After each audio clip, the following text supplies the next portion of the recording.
Jeeva today பார்வையாளர்களுக்கு வணக்கம். இன்றைய நேர்காணலில் அரசியல் சமூக செயற்பாட்டாளர், சட்ட நிபுணர், வழக்கறிஞர் ராம வைரமுத்து அவர்கள். தோழர் வணக்கம். வணக்கம் தோழர். பெரியார் பல்கலைக்கழக துணைவேந்தர் அவர் மீது ஒரு ஊழல் குற்றச்சாட்டு வந்திருக்கு. மக்கள் வரிப்பணத்தில் இயங்குகின்ற அரசு அதிகாரிகள் வைத்து தனியாக ஒரு நிறுவனம் நடத்தியிருக்கிறாங்க. ஒரு அரசு அதிகாரி தனியாக கம்பெனி தொடங்குவதே இங்கே ஏற்புடையதல்ல, அதுவே சட்டத்திற்கு முரணானது. இந்த வகையில் அவர் அரசு அதிகாரிகளை பயன்படுத்தியிருக்கிறார். தனியாக ஒரு நிறுவனம் நடத்தி ஒரு ஃபவுண்டேஷன் பண்ணியிருக்கிறாங்க. டாக்குமெண்ட்ரிலாம் சட்டத்திற்கு புறம்பாக உருவாக்கியிருக்கிறாங்கிற விமர்சனம் இருந்து அவர் மீது சட்ட ரீதியாக நடவடிக்கை இருக்குது. அவர் ஜாமீனில் இருக்கிறார். அப்பேற்பட்டவருக்கு நமது RN ரவி அவர்கள், கவர்னர் RN ரவி அவர்கள் பணி நீட்டிப்பு செய்திருக்கிறார். அவருடைய பணி நிறைவு முடிகின்ற நாளில் பணி நீட்டிப்பு செய்து அறிவிக்கை வெளியிட்டிருக்கிறாரு. இதை எப்படி புரிஞ்சுக்கிறது? இப்படி பண்ண முடியுமா? ஒருவருக்கு இப்படி பணி நீட்டிப்பு இப்படி ஒரு டிஸ்பியூட்டில் இருக்கிற ஒருத்தருக்கு பண்ண முடியுமா? RN ரவி செஞ்சதை சட்ட ரீதியாக நியாயப்படுத்த முடியுமா? இல்லை பக்காவாக இந்த ஆளுங்க அரசுக்கு நான் எதிரான நிலைப்பாடு எடுக்கிறேங்கிற அந்த அரசியல் தானா? சேலம் பெரியார் பல்கலைக்கழகத்தினுடைய துணைவேந்தர் ஜெகநாதன் அவர்களுக்கு ஆதரவாக ஆளுநர் தொடர்ச்சியா செயல்பட்டு தான் வந்தார். இப்ப நீங்கள் குறிப்பிட்ட அந்த பல்வேறு முறைகேடுகளில் சிக்கி அவர் மீது வழக்கு பதியப்பட்ட காலங்களில் கூட அவருக்கு தன்னுடைய ஆதரவை வழங்கி கொண்டிருந்தார். இன்னும் சொல்ல போனால் அவர் அந்த நிபந்தனையில் பிணையிலே வெளிவந்த பிறகும் கூட அவர் அவருக்கு அப்பாயின்மெண்ட் கொடுத்து இவர் நேரடியாக சந்திக்கிறார். அப்போதே சேலம் பெரியார் பல்கலைக்கழகத்தினுடைய ஆசிரியர் கூட்டமைப்பு அதற்கு எதிர்ப்பு தெரிவித்தது. ஏன்னா இவர் ஒரு குற்றம் சாட்டப்பட்ட ஒரு நபர் ஆளுநர் சந்திக்க கூடாது அப்படின்னு சொல்லி அந்த அமைப்பு எதிர்ப்பு தெரிவித்தது. ஆனால் அதையும் தாண்டி ஆளுநர் அவரை அழைத்து பேசினார். இப்போ அவர் மீதான குற்றச்சாட்டுகள் எதுவுமே ஏதோ போகிற போக்கில் பொத்தாம் பொதுவாக கூறப்பட்டிருக்கிற குற்றச்சாட்டுகள் அல்ல. அவை அனைத்துமே அந்த வழக்கினுடைய இறுதியில் உறுதியாக அவர் மீது அந்த கன்விக்ஷன் அப்படின்னு சொல்லுவோம், அவர் மீதான குற்றம் உறுதி செய்யப்படக்கூடிய தன்மையுடைய வழக்குகள் தான். இப்ப நீங்கள் குறிப்பிட்டதை போல பல்கலைக்கழகத்துக்குள்ளேயே இவர் ஒரு லாப நோக்கோடு ஒரு நிறுவனத்தை நிறுவுகிறார். பூட்டர் அப்படின்னு சொல்லிட்டு Periyar university technology entrepreneurship research foundation அப்படிங்கிற ஒரு அமைப்பை இவர் ஒரு 4 பேர் அதுக்கு போர்ட் ஆஃப் டைரக்டர்ஸ், துணைவேந்தர் ஜெகநாதன், அதே போல கணினி அறிவியல் துறையினுடைய தலைவராகவும் பதிவாளராகவும் இருந்த தங்கவேலு, அதே போல பேராசிரியர் சதீஷ், பேராசிரியர் ராம் கணேஷ் ஆகிய 4 அடங்கி 4 அதனுடைய இயக்குனர் குழுவாக இருந்து அந்த நிறுவனம் தொடங்கப்படுது. அந்த நிறுவனத்திற்கு துணைவேந்தர் என்ன செய்யறாருன்னா, பல்கலைக்கழக வளாகத்துக்குள்ளேயே முதல் தளத்தில் ஒரு 2000 சதுரடி இடத்தை ஃப்ரீயா கொடுக்குறாரு அந்த நிறுவனத்தை நடத்தி கொள்வதற்காக. இப்படி அந்த தனிப்பட்ட முறையில் அந்த நிறுவனத்தில் தானும் பொறுப்பு வைத்துக் கொண்டு அந்த நிறுவனத்திற்கு ஆதரவாக பல்கலைக்கழகத்தின் மூலமாக சில நடவடிக்கைகளையும் அவர் மேற்கொண்டிருக்கிறார். அப்போ இதெல்லாம் கண்டிப்பாக அந்த வழக்கின் இறுதியில் தண்டிக்கப்படுவதற்கான வாய்ப்புகள் எல்லாமே இருக்கு. இதை எதையுமே அவர் மறுக்க முடியாது. ஏன்னா எல்லாமே அந்த நிறுவனத்தினுடைய போர்ட் ஆஃப் டைரக்டர்ஸ் யார் என்ற ஆவணங்கள் எல்லாமே ஏற்கனவே உறுதி செய்யப்பட்ட ஆவணங்கள். அதே போல அவர் மீது இன்னொரு வழக்கு என்ன அப்படின்னு பாத்தீங்கன்னா, அதில் தான் அவர் கைது செய்யப்பட்டார். அந்த வழக்கு என்ன அப்படின்னா, சேலம் பெரியார் பல்கலைக்கழகத்தினுடைய அந்த ஆசிரியர் அலுவலர் கூட்டமைப்பை சேர்ந்த திரு இளங்கோ அவர்களை ஜாதியை சொல்லி அவர் திட்டியதாகவும், அவர் ஆதி திராவிட தாழ்த்தப்பட்ட சமூகத்தை சேர்ந்தவர். அப்போ அங்கே அவர் மீது வன்கொடுமை தடுப்பு சட்டத்தின் கீழ் அந்த வழக்கு பதிவு செய்யப்பட்டது. அப்போ அதன் கீழ் அவர் என்ன பண்றாருன்னா, சேலம் குற்றவியல் நீதிமன்றத்துக்கு அவர் ரிமாண்டுக்காக அழைத்து செல்லப்படும் போது நள்ளிரவில் அவருக்கு பிணை கொடுக்கப்படுது. அதாவது அவர் சிறைக்கே போகாம அவருக்கு பிணை கொடுக்கப்படுகிறது. அந்த பிணை கொடுப்பதற்கு முன்பாக அவர்களிடம் முக்கிய நபர் பேசியதாக சொல்லப்பட்டது. அப்போ ஏதோ ஒரு அதிகார மையத்திலிருந்து தான் அவருக்கு ஒரு ஆதரவு சொல்லப்பட்டிருக்கிறது. அதன் காரணமாக தான் அவர் சிறைக்கு கூட போகாம அவருக்கு பிணை கிடைக்குது. அப்போ தொடர்ச்சியா இது எல்லாமே பாத்தீங்கன்னா அவரை காப்பாற்றும் விதமாக, அவருடைய பதவியை காப்பாற்றும் விதமாகத்தான் இது தொடர்ச்சியா நடக்குது. அப்போ இதன் மீது துறை ரீதியான விசாரணை இப்ப பெண்டிங்ல இருக்கு. ஏன்னா அரசு ஓய்வு பெற்ற IAS அதிகாரி பழனிசாமி அவர்களின் தலைமையில் அரசு ஒரு உயர்மட்ட குழு அமைக்குது. அந்த குழு விசாரணை நடத்தி இந்த பூட்டர் நிறுவனத்தினுடைய விவகாரம் தொடர்பாக விசாரணை நடத்தி இதில் பதிவாளர் தங்கவேலு பாத்தீங்கன்னா இப்போ கடந்த சில நாட்களுக்கு முன்பாக பணி ஓய்வு பெற்றார். அப்போ அவர் பதிவாளர் தங்கவேலுவை அவர் பணி ஓய்வுக்கு முன்பாக அவர் இடைநீக்கம் செய்யப்பட வேண்டும் அப்படின்னு சொல்லி அந்த குழு அறிக்கை கொடுக்குது.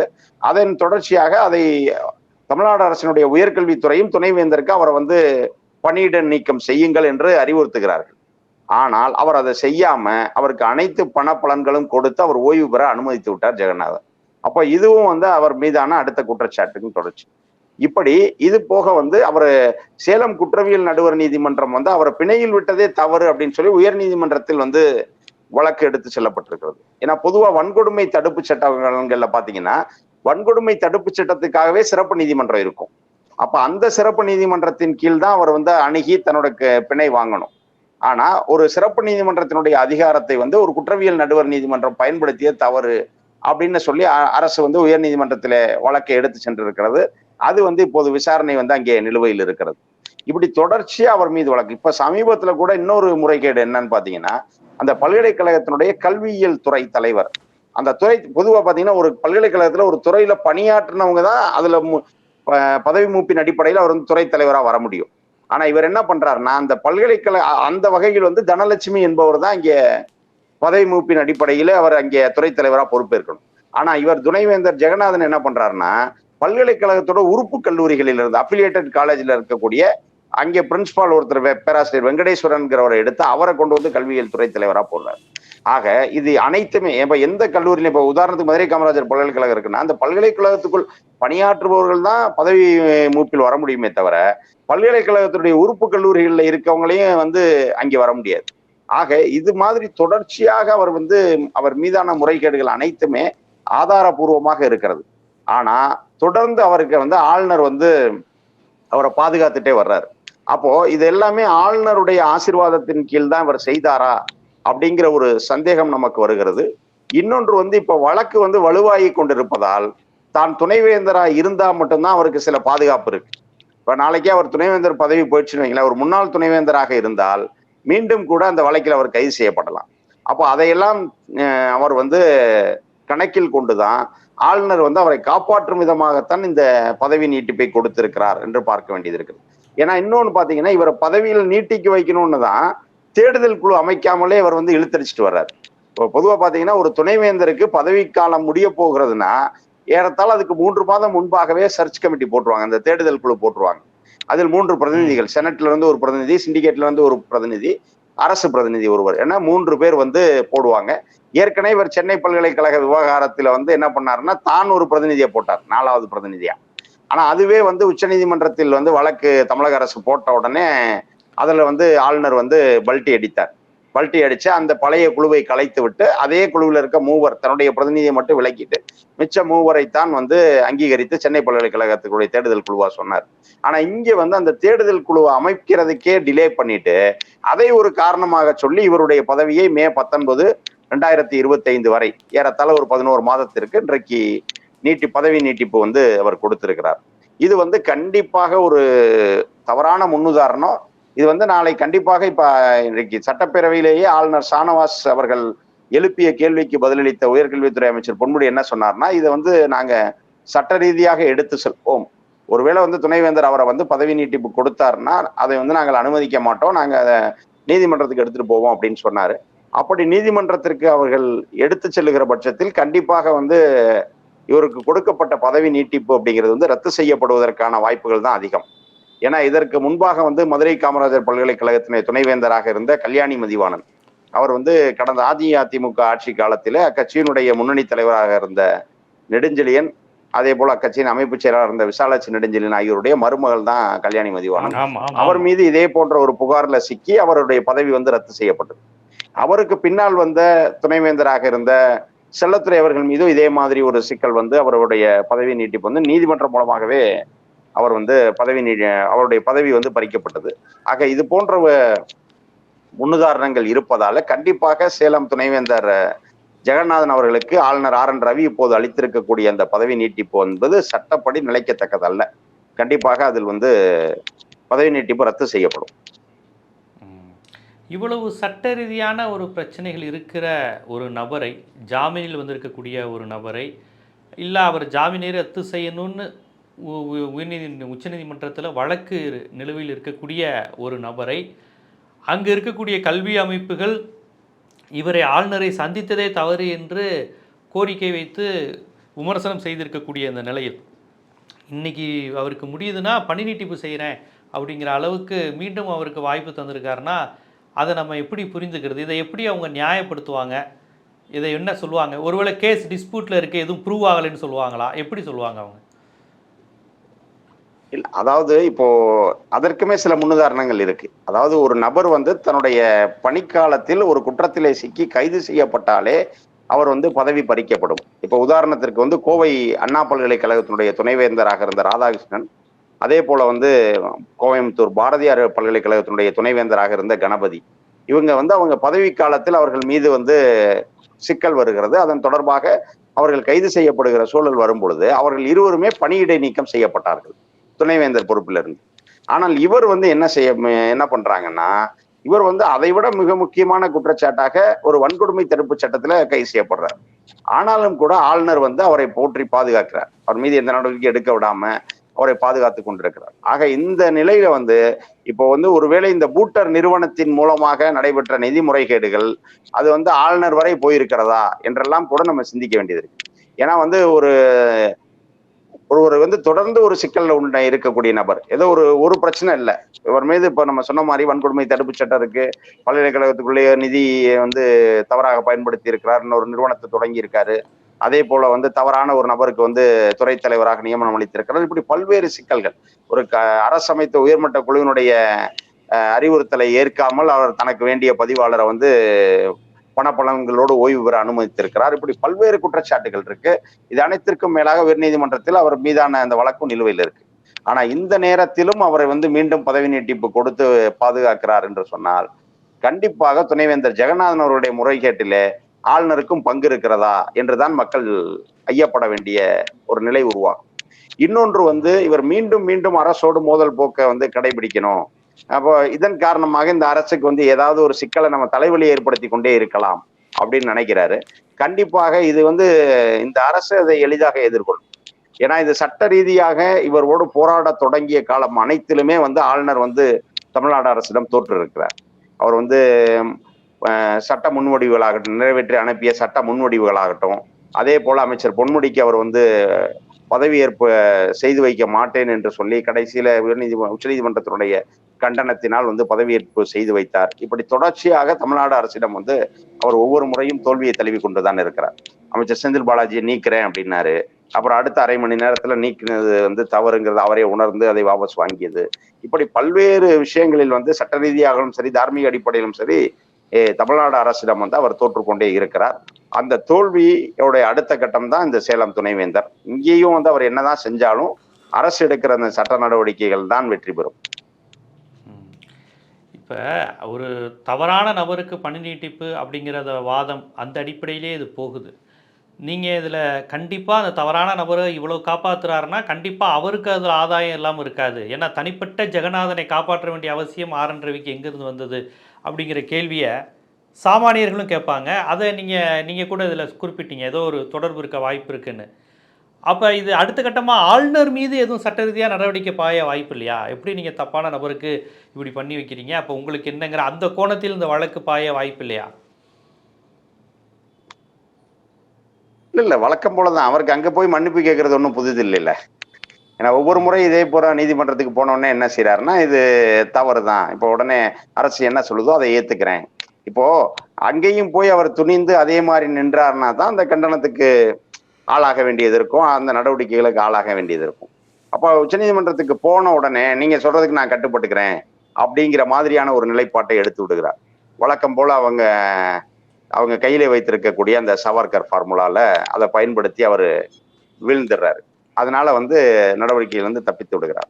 இதில் வந்து ஆளுநர் அப்படிங்கிறத தாண்டி துணைவேந்தர் ஜெகநாதன் விஷயத்துல பாஜக, RSS பின்புலம் அனைத்தும் இருக்கிறது அப்படிங்கிற ஒரு ஐயமும் நமக்கு இருக்கிறது.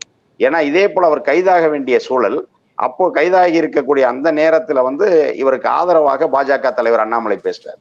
அதாவது அவருடைய பல்கலைக்கழகத்தினுடைய இல்லத்திலே, பல்கலைக்கழகத்தில் இருக்கக்கூடிய துணைவேந்தர் இல்லத்தோட CCTV வெளியிட்டு பேசினார். உங்களுக்கு தெரிஞ்சிருக்கும்னு நினைக்கிறேன். ஏன்னா இவங்க சேலம் பெரியார் பல்கலைக்கழகத்தினுடைய நிர்வாகிகள் இருந்த இளங்கோ அவர்களை வந்து அவர் வந்து ஜாதியை சொல்லி திட்டினார் அன்று வன்கொடுமை தடுப்பு சட்டத்தின் கீழ் அந்த வழக்கு தொடரப்பட்டிருக்கு. ஆனா பாருங்க, அவங்க வந்து பேசிட்டு போற அந்த CCTV காட்சி இதுதான், அதுல வந்து கார்ல வந்து அவங்க சிரிச்சுக்கிட்டே போறாங்க என்றெல்லாம் சொல்லி சில CCTV காட்சிகளை வெளியிட்டார். அப்போதே நாம் கேட்டோம், ஒரு பல்கலைக்கழகத்துக்குள்ள ஒரு ரகசியமாக இருக்கக்கூடிய ஒரு சிசிடிவி காட்சியை பாஜக தலைவர் அண்ணாமலைக்கு யார் கொடுத்தது? அவர் எதுக்கு அதை எப்படி அவர் வெளியிட்டு பேசலாம் அப்படின்னு சொல்லி அப்பவே நம்மை போன்றவர்கள் கேள்வி எழுப்பியிருந்தோம். ஆனா இதெல்லாம் வைத்து பார்க்கும் பொழுது இது வந்து துணைவேந்தர் ஜெகநாதன் ஆளுநர் என்ற அளவிலே இல்லாமல் இந்த தொடர்பு வந்து தமிழ்நாட்டினுடைய கல்வி கட்டமைப்பை சிதைப்பதற்கான ஒரு சதித்து செயலாக இருக்கும். அப்போ இதை மாதிரி வந்து நீங்க ஜெகநாதனை இவ்வளவு தூரம் போட்டு காப்பாற்றும் பொழுது இதன் மூலமாக அவர்கள் தமிழ்நாட்டில் இருக்கக்கூடிய அனைத்து பல்கலைக்கழக துணைவேந்தர்களுக்கு என்ன செய்தி சொல்ல விரும்புகிறார்கள்? அப்போ நீங்க வந்து நாங்க எங்க பேச்சை கேட்டா உங்களுக்கு என்ன சிக்கல் வந்தாலும் நாங்க காப்பாற்றுவோம், இதை போன்ற ஒரு நிலையைத்தான் அவர்கள் சொல்ல விரும்புகிறார்கள். அப்போ தமிழ்நாட்டு அரசுக்கு இணையாக இங்கே ஒரு இணை அரசாங்கத்தை நடத்துவதற்கு ஆளுநர் RN ரவி தான் இந்த பதவிக்கு வந்த நாளிலிருந்து முயற்சித்துக் கொண்டிருக்கிறார். அப்போ அதை பயன்படுத்தி அவர் அவருடைய அஜெண்டாவை, RSS அஜெண்டாவை, ஒன்றிய அரசினுடைய அஜெண்டாவை தமிழ்நாட்டு அரசை தாண்டி அந்த துணைவேந்தர்கள் மீது திணிக்க நினைக்கிறார். அப்போ அதற்கு ஒத்து வருகிற இது போன்ற துணைவேந்தர்களை என்ன தவறு செய்தாலும் காப்பாற்றுகிறார். அப்போ வந்து இது வந்து என்ன அப்படின்னா இவங்களோட ஹிடன் அஜெண்டா வந்து அப்போ எப்படி கல்வியில் சிறந்து இன்னைக்கு தமிழ்நாடு விளங்குது, அப்போ இந்த கல்வி கட்டமைப்பை எப்படி சிதைக்கிறது அப்படிங்கிறதுக்கான வேலை தான் இவர்கள் இன்றைக்கு செய்து கொண்டிருக்கிற வேலை.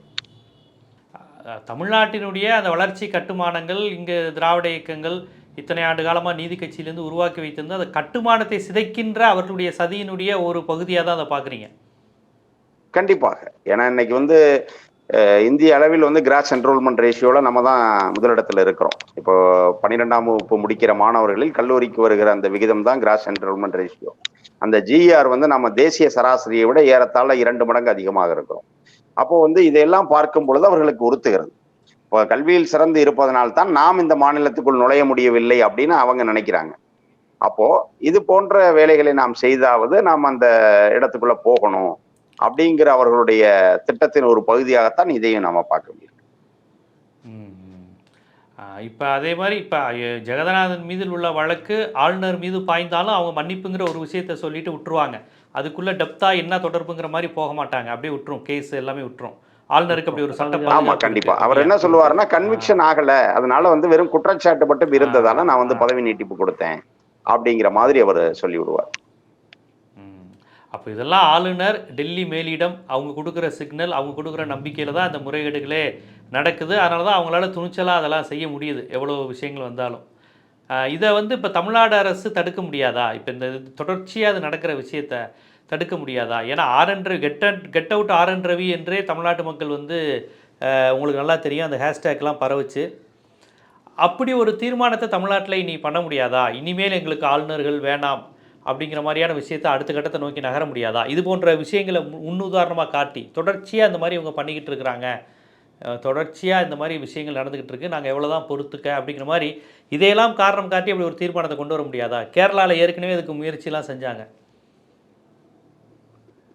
இல்லை, இது போன்ற ஒரு தீர்மானத்தை நாம் சட்டமன்றத்திலே கொண்டு வருவது ஒரு புறம் என்றிருந்தாலும் கூட இப்போ இந்த துணை வேந்தருடைய பதவி நீட்டிப்பை எதிர்த்து அரசு வழக்குக்கு போகும் பொழுது அடுத்து ஏற்கனவே கடந்த முறையே உச்சநீதிமன்றம் எவ்வளவு டு தி கோர் போக முடியுமோ அவ்வளவு கண்டனத்தை தெரிவித்தது. அதாவது பொன்முடி அவர்களுக்கு நீங்கள் பதவியேற்பு செய்கிறீர்களா இல்லை நாங்களாகவே அவரை அமைச்சர் என்று அறிவிக்கவா அப்படிங்கிற அளவுக்கு ஒரு கேள்வி வந்து கேட்டது. அதாவது வந்து தார்மீக அடிப்படையிலே ஒரு நல்ல ஒரு சிந்தனைவாதி என்றால் அப்போதே இவர் இந்த பதவி விட்டு போயிருக்கணும். ஏன்னா வந்து இதுக்கு மேல உச்சநீதிமன்றம் வந்து ஒருவரை வந்து அவமானப்படுத்த முடியாது. ஆனா அதையும் தாண்டித்தான் இவர் வந்து உட்கார்ந்துட்டு இருக்காரு. அதனால மீண்டும் ஒரு வழக்கு இவருடைய அதிகார எல்லை குறித்து, அதிகார வரம்பை குறித்து ஒரு வழக்கு வந்து மறுபடியும் உச்சநீதிமன்றத்துக்கு போகுமேயானால் உச்சநீதிமன்றமே நேரடியா RN ரவியை பதவி நீக்கம் செய்கிற ஒரு நிலை வந்தாலும் வரும். உச்சநீதிமன்றமே நேரடியாக இந்த பதவி நீங்கள் விலகுங்க, அதாவது ஆளுநர் பதவிங்கிற அடுத்த கட்ட அரசியல் திராவிட இயக்க அரசியல் இல்லை, RN ரவி நீங்கள் இனிமேல் ஆளுநர் பதவிக்கு தகுதியற்றவர் ஆயிட்டீங்க, ஆகவே நீங்கள் விலகணும்னு சொல்லக்கூடிய நிலைக்கு வரும். அப்படிதானே? ஆமா, கண்டிப்பா. ஏன்னா அப்படி ஒரு நிலை தனக்கு வந்துவிடும் என்று கருதித்தான் பன்வாரிலால் புரோஹித் வந்து பஞ்சாபினுடைய ஆளுநர் பதவியை வந்து ராஜினாமா பண்ணார். ஆகவே வந்து அது போல ஒரு நிலை வந்து நியாயமாக இருந்தால் பொன்முடி வழக்கிலோ அதற்கு முன்பாக அந்த சட்ட முன்வடிவுகள் வந்து ஒப்புதல் தரப்படவில்லை என்று தொடரப்பட்ட வழக்கிலோ ஏறத்தாழ அவ்வளோ ஒரு ப்ரெஷர் தான் வந்து உச்சநீதிமன்றம் RN ரவிக்கு கொடுத்தது. ஆனா அவர் வந்து நியாயமா பார்த்தா அப்பவே ராஜினாமா பண்ணியிருக்கணும். ஆனால் அவர் வந்து எல்லாத்துக்கும் துணிஞ்சு இருக்காரு. அதாவது எவ்வளவு அசிங்கப்படுத்தினாலும் பரவாயில்ல, நான் அந்த இடத்தை விட்டு அசைய மாட்டேங்கிற ஒரு நபராகத்தான் இன்றைக்கு அவர் இந்த பதவியில இருக்கிறார். ஆனால் தொடர்ச்சியாக நீதிமன்றமும் ஒரு கட்டத்துக்கு மேல வேடிக்கையை பார்க்காது இல்லையா? அப்போ நீதிமன்றமே அந்த முடிவை வந்து அறிவிக்க வேண்டிய நிலை வரும். ஏன்னா அரசு வந்து நீங்கள் சொன்னதை போல இதைத்தான் திருப்பி திருப்பி சொல்லும். ஏன்னா கடந்த முறை இந்த கேள்வி கேட்டது, உங்கள்ட்ட ஒவ்வொரு ஃபைல அனுப்பிட்டு அரசாங்கம் உச்சநீதிமன்றம் வரை வர வேண்டுமா அப்படின்னு ஒரு கேள்வியை வந்து ஆளுநரை நோக்கி முன்வைத்தது. அப்போ இவர் என்னன்னா ஒவ்வொரு விஷயத்துக்கும் இதே மாதிரி ஒரு முட்டுக்கட்டை போடுறாரு. அப்போ ஒவ்வொரு முறை அரசு வந்து இதான் செஞ்சுட்டு இருக்கணுமா அப்படிங்கிற ஒரு கேள்விதான். இன்னும் வந்து நம்ம போட்ட அந்த கேஸும் இன்னும் இதுலதான் இருக்கு. நம்ம அதாவது திராவிட முன்னேற்ற கழகம் வந்து தமிழ்நாடு அரசு தொடர்ந்து அந்த வழக்கு என்ன அப்படின்னா, சட்ட முன்வடிவுகளுக்கு ஒரு வரம்பு கொடுக்கணும், ஒரு டேட் கொடுக்கணுங்கிற, இத்தனை நாளைக்குள்ள அந்த சட்ட முன்வடிவுகள் மீது ஆளுநர் நடவடிக்கை எடுக்கணும் அப்படின்னு சொன்னப்பட்டதுதான் மெயின் கேஸ். அந்த மெயின் கேஸ்ல தான் அந்த ஒவ்வொரு சட்டம் மசோதாக்களா எடுத்துக்கொள்ளப்பட்டது. அப்போ அந்த மெயின் கேஸ் வந்து இன்னும் உச்சநீதிமன்றத்தில் நிலுவையில தான் இருக்கு. அப்போ அந்த வழக்கினுடைய அடுத்த விசாரணையிலோ அல்ல இதற்காக ஒரு தனி வழக்கோ தமிழ்நாடு அரசு தொடர்கிற பட்சத்தில் கண்டிப்பாக உச்சநீதிமன்றமே ஆளுநர் ஆர்.என். ரவியை பதவி நீக்கம் செய்யக்கூடிய ஒரு நிலை ஏற்படும். ரொம்ப ஒரு முக்கியமான விஷயத்த கோட் பண்ணி சொல்லியிருக்கீங்க. ஏன்னா இந்த முறைகேடு, இந்த ஊழல் வழக்கு இதெல்லாம் பார்க்கும்போது ரொம்ப சாமானிய மக்களுக்கு என்ன தோணுன்னா, இப்போ ஒருத்தர் இவ்வளோ பெரிய ஊழல் செஞ்சுருக்காரு, அவரை இவர் காப்பாற்றுறாரு, கடைசியில் போனால் இவருக்காண்டி தான் அவர் செஞ்சுருக்காருங்கிற மாதிரியான செய்திகள் வருது. ஆனால் இவர் மட்டும் தொடர்ந்து நீடிக்கிறார், இவருக்கு ஒரு பெரிய சட்ட பாதுகாப்பு இருக்குது. அப்போ தொடர்ச்சியாக இதை கேட்க யாருமே இல்லையா, என்ன வேணாலும் நடக்குமாங்கிற ஒரு கேள்வி லேமேனுக்கு ஏற்படும். உங்களை மாதிரி லா எக்ஸ்பர்ட்டு அதுக்கான இன்டர்பிரிட்டேஷன் கொடுப்பீங்க. ஆனால் சாமானிய மக்களுக்கு இது என்னென்ன அவங்க இயல்பாக அப்படி தானே பார்ப்பாங்க. ஒரு முறைகேடு, ஒரு ஊழல், அவருக்கு இவர் சார்பாக இருக்கார், அவருக்கு இவருக்கு ஏதோ ஒரு ஆதாயம் இருக்குது, ஆனால் வந்து இது தொடர்ந்துக்கிட்டே இருக்குது, வேறு ஒன்றும் நடக்காது. அப்படிங்கிறப்ப இதனுடைய அடுத்த கட்டம் என்ன அப்படிங்கிற ஒரு கேள்வியை வந்து தமிழ்நாட்டினுடைய ரொம்ப சராசரி மக்கள் கேட்பாங்க. அந்த நிலையில் இப்போ சுப்ரீம் கோர்ட் இப்போ அடுத்த கட்டமாக ஆர்.என். ரவியை நீக்க வாய்ப்பு இருக்குது. இந்த விஷயம், இந்த விவகாரத்துக்கு முன்னுதாரணமாக பன்வாரிலால் புரோஹித் வழக்கு இருக்குங்கிற அந்த விஷயத்தை சொல்லியிருக்கீங்க. இந்த பல்கலைக்கழகத்தில் நடைபெற்ற இந்த ஊழல் வழக்கு, துணைவேந்தர் பணி நீட்டிப்பு, இதை எப்படி அணுக வேண்டும், இதில் சட்ட ரீதியான பார்வைகள் என்ன, அரசியல் ரீதியான பார்வைகள் என்ன, அடுத்த கட்ட சட்ட நகர்வு எப்படியாக இருக்க வாய்ப்பு இருக்குங்கிறத ஒரு அரசியல் பார்வையாளராகவும் ஒரு சட்ட வல்லமை படைத்த நிபுணராகவும் ரொம்ப விரிவாக நம்ம மக்களுக்கு எடுத்து வச்சிங்க. மிக்க நன்றி. வாய்ப்புக்கு நன்றி. வணக்கம்.